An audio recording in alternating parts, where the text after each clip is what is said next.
Savā laikā bija tāda firma, Ehaloti saucās.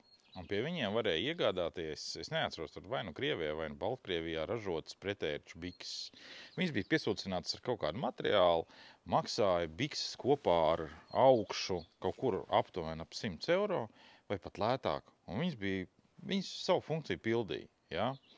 Lūk, sakarā ar visu to vājprātu, kas tagad pasaulē notiekās, viņi vairs netirgo tās firmas bikses. Un viņu nišu ir ieņēmuši citi. Ja?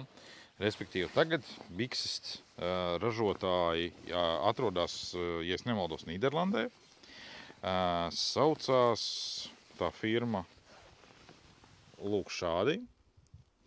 Un es daudz esmu dzirdējis, kā viņas reklamē un ko viņas ir labas un skatījies, kā tur tās ērces uzkāp virsū uz biksēm, pēc tam viņām tur kājas apdeg, viņas nokrīt nost un viss ir kārtībā un viņas nevar piesūkties. Bija es outdoor izstādē. Outdoor izstādē tur bija kaut kāda veida atlaide, es pat neatceros vairāk, cik tur, 5-10 eiro, ja, bet, jebkurā gadījumā.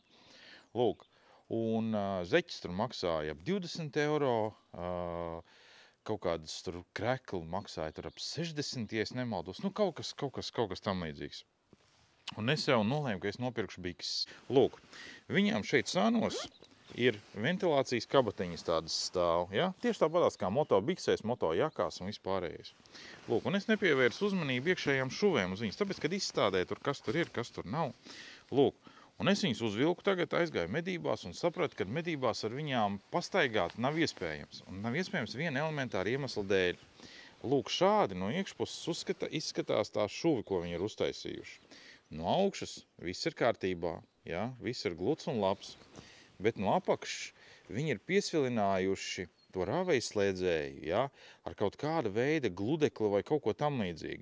Un viss tas plasmas, viņš ir palicis pašreiz tik nenormāli ass, ja, kā datis. Jūs, kad es godīgi sakot, domāju, ka man iekšā ielidojusi kaut kāda bita vai kaut kas tāds, un kas man kož kājā.